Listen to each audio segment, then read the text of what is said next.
ойлаңыздар, қазір Қытайлар, біз Қытайға қарсы шықсақ, біздің билік айтады, біздің Қытаймен сауда мүддеміз бар дейді. Сол үшін біз оларға артық әңгіме айта алмаймыз дейді. Жарайды, келісейік.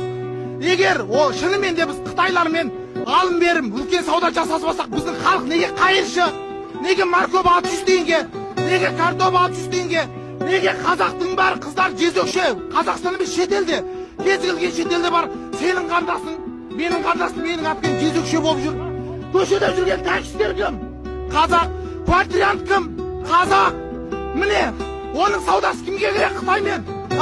Қазақ атам малдың соңында жүріп, мақал шығарып, жанын баққан халық. Қытайсызақ жанымызды бақтық біз. Кімде міне үшін бай қазақ көресіз ба?